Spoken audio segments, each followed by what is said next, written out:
Hai bro, apa kabar kalian semua? Semoga selalu sehat dan selamat datang di channel Jackie's Movies. Di channel ini kita akan membahas berbagai genre film. Dan kali ini kita akan membahas film yang berjudul The Night Come For Us yang rilis pada tahun 2019 yang dibintangi oleh aktor ternama Indonesia seperti Iko Uwais dan Joe Taslim. So, tak usah berlama-lama lagi, langsung saja kita ke pembahasan. Di awal scene, kita akan diperlihatkan dengan seorang gadis kecil yang sedang terbaring pingsan di pinggir pantai. Gadis ini bernama Reina. Setelah sadar, gadis itu pun melihat keadaan sekitar sudah hancur berantakan dan mayat pun berserakan. Tak jauh dari situ, terlihat sekelompok orang bersenjata yang siap memberondong para warga yang tersisa. Dan tak berselang lama pasukan itu pun langsung menghabisi mereka yang salah satu di antaranya merupakan orang tua dari Reina. Setelah itu muncullah seorang pria mendatangi kelompok tersebut.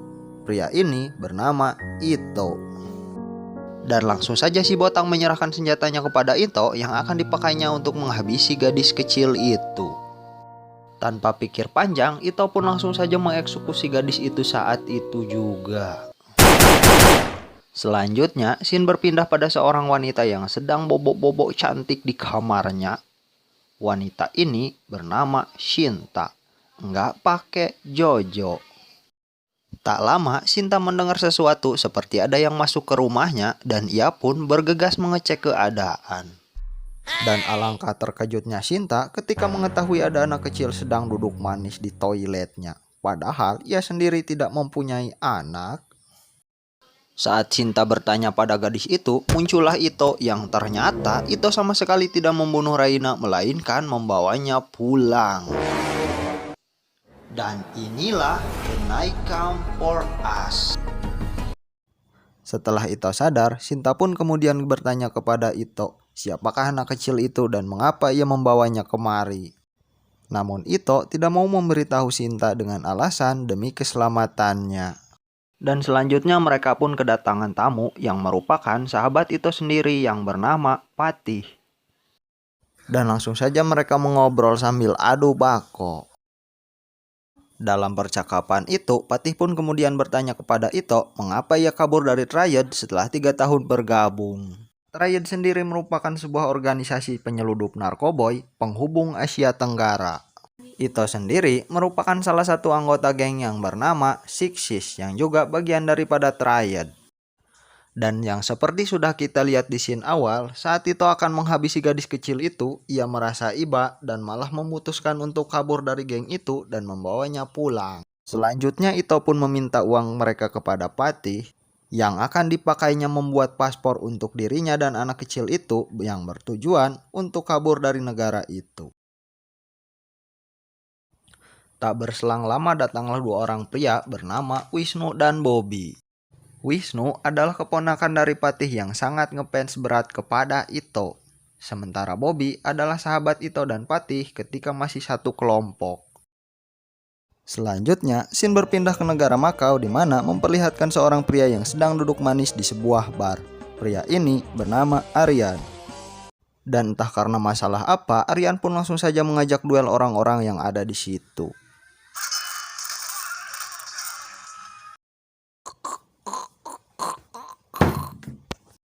Setelah itu, Aryan pun kemudian menerima telepon dari seorang pria yang bernama Chen Wu.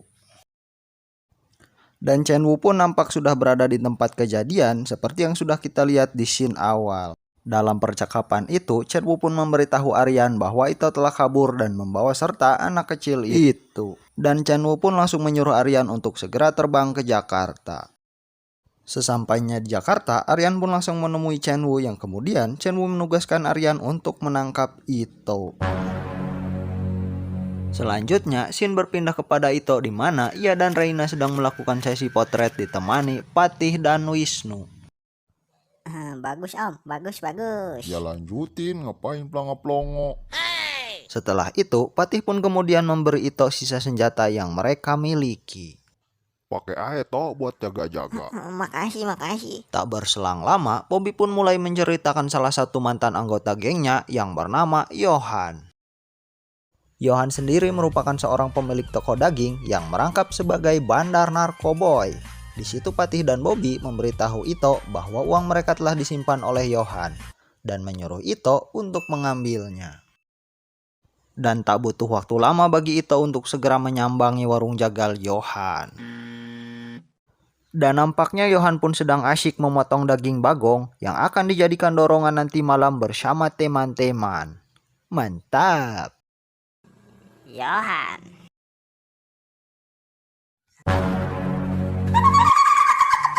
Nampaknya Johan pun sudah mendapat informasi jikalau bertemu Ito untuk segeralah melapor. Di situ Ito mengutarakan niatnya yang akan mengambil uang mereka yang ada pada Johan. Namun Johan malah menawari Ito daging-daging bagongnya yang bertujuan untuk mengecohnya. Daging. Namun Ito rupanya sudah mengetahui niat Johan dan sedikit memberinya pelajaran. Sakit tahu. Selanjutnya Johan pun membawa Ito ke sarang anak buahnya yang bertujuan untuk memutilasi Ito. Di sini kalian akan disuguhkan dengan adegan-adegan yang memanjakan mata.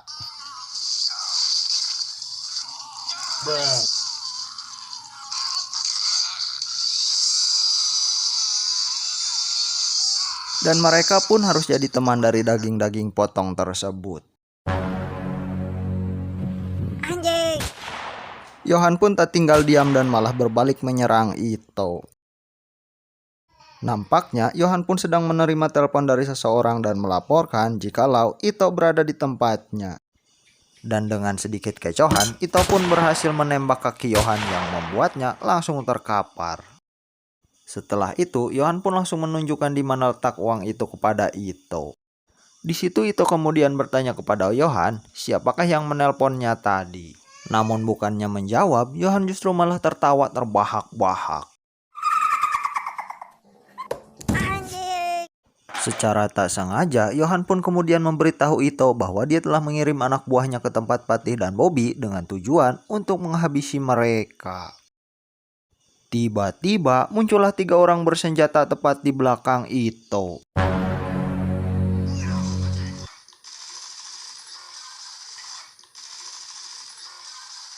Dan Johan pun terpaksa harus koiti berondong peluru. Dan sayangnya Ito pun juga harus tertangkap. Selanjutnya scene berpindah kepada Patih yang dimana ia mencoba menghubungi Ito namun tidak ada jawaban. Setelah itu Patih kemudian menyuruh Bobby untuk mengantar Sinta yang ingin membeli nasi bungkus di warteg terdekat. Lo antar dia ke warteg deh. Saat mereka berjalan, Bobby pun melihat seorang pemuda yang nampaknya mencurigakan. Tak lama kemudian muncullah sekelompok orang membawa pakakas yang salah satu di antaranya menghampiri mereka. Sadar akan bahaya, Bobby pun kemudian menyuruh Sinta untuk segera pergi dari tempat itu. Keluar, pergi anjing, pergi. Dan tanpa pikir panjang, Bobby pun langsung saja menghabisi kedua pria itu. Setelah berpindah ke ruangan lain, nampaknya Patih sudah disergap di tempat itu. Dan dengan songongnya Bobby malah menyuruh orang-orang itu untuk segera menembakinya.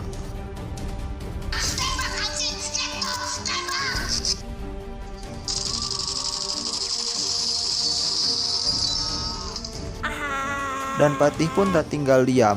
Adegan bacok-bacokan pun tak terhindarkan. Dan ajaibnya, Bobby pun rupanya belum koit karena ia memakai pengaman di perutnya.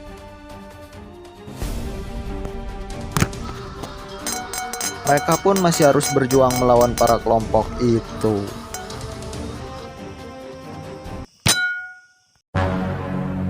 Scene kemudian berpindah kepada Ito, di mana setelah ia sadar ia sudah berada di dalam mobil polisi dan yang menangkapnya adalah polisi.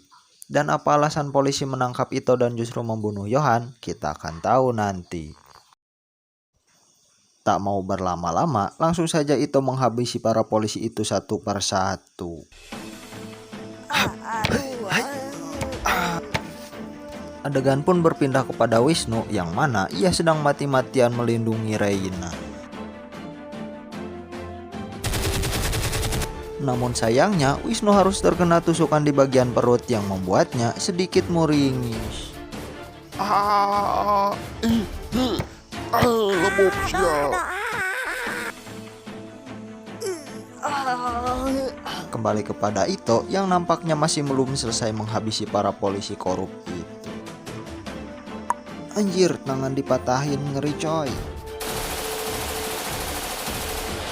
Ito pun kemudian mengambil granat yang ada di kantong polisi itu dan melemparkannya dan mendorong polisi itu tepat menghalangi granatnya.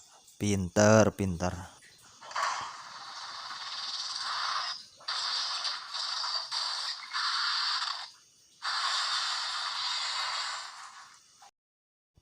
Adegan pun kemudian berpindah kepada Chen Wu di mana ia sedang asyik menyantap mie ayam di warung Mang Ekot.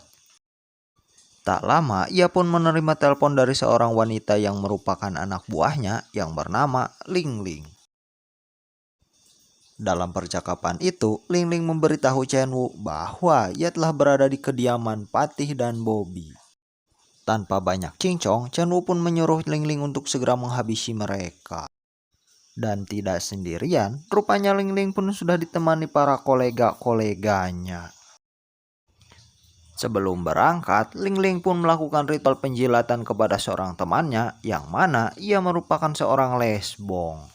Apa? Tak lama kemudian, datanglah sekelompok anak buah Chen Wu yang siap untuk menghabisi mereka. Tetapi anehnya, kelompok yang semula mengincar Patih dan Bobby malah berbalik menyerang anak buah daripada Chen Wu. Tetapi nampaknya mereka bukanlah tandingan dari wanita ini dan mereka pun harus koit di situ. Dan bagaikan pahlawan, Bobby pun lantas menyuruh Patih untuk pergi dari tempat itu dan dia sendiri akan berkorban demi keselamatan mereka. Dan dalam keadaan seperti itu, sangat mustahil bagi Bobby untuk bisa mengalahkan mereka.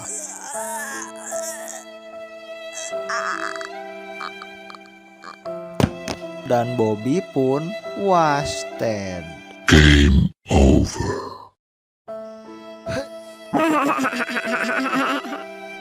Adegan berpindah kepada Wisnu di mana ia masih mati-matian melindungi gadis kecil itu. Namun sayangnya Wisnu pun harus tewas termutilasi hidup-hidup dengan senjata andalan Ling Ling yaitu benang bulaeng.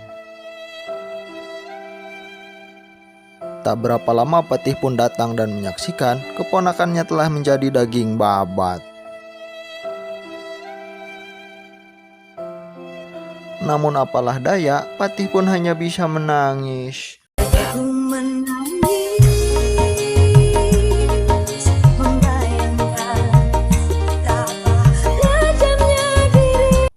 Bak pahlawan kesiangan, datanglah Aryan yang kemudian menyelamatkan nyawa Patih dan mencegah Ling Ling untuk menghabisinya. Ling Ling pun sedikit ngebacot kepada Aryan kenapa ia malah membela Patih padahal ia masih satu pihak. Tak mau banyak bacot, Aryan pun langsung melumpuhkan Ling Ling hanya dengan menggunakan jas. Kembali pada Ito yang dimana ia telah berhasil kabur dari para polisi yang menangkapnya.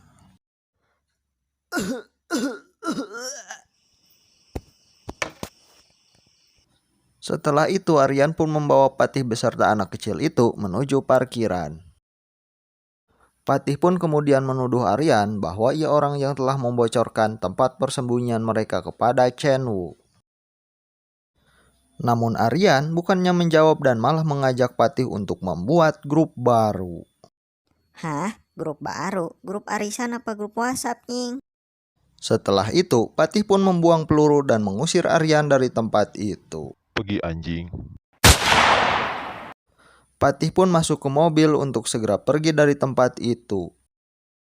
Namun setelah beberapa meter berjalan, ternyata masih ada saja kelompok yang masih mengincar mereka.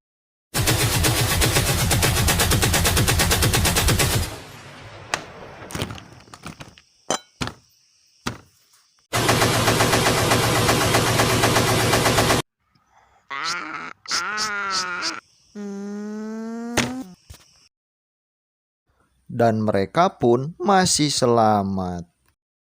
Saat Patih melihat kaca spion, ternyata para kelompok tersebut pun belum habis dan masih mengincar Patih beserta anak itu. Merasa tak akan selamat di situ, Patih pun kemudian mengajak berbicara gadis kecil itu dan berkata, Oh, mau kamu melakukan sesuatu? dan entah apa yang direncanakannya, Patih kemudian menjalankan mobil dan menyalakan musik ditemani sebatang udun.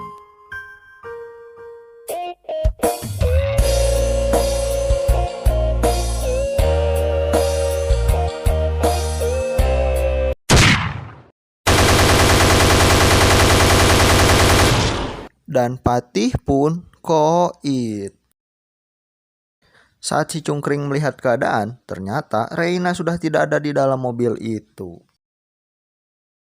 Tak berselang lama, muncullah penembak jitu yang tidak diketahui dari mana asalnya, menghabisi para kelompok itu.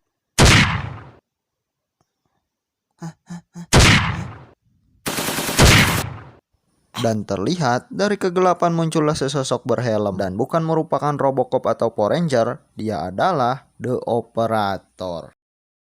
Selanjutnya, dia pun langsung mengecek keadaan Patih masih hidup atau sudah menjadi mayat, dan apakah dia adalah sahabat dari Patih atau mungkin dia adalah anak buah dari Chenwu. Kita akan tahu nanti. Dan tanpa merasa sedih, si cantik jelita pun langsung pergi dari tempat itu. Dan ajaibnya, rupanya Reina pun belum tewas dan ia masih selamat dan bersembunyi di bawah mobil. Tak lama kemudian datanglah Ito ke tempat itu. Namun sayangnya, tempat itu telah digaris polisi dan rupanya Patih pun telah tewas di tempat itu. Namun apalah daya, Ito hanya bisa menangis.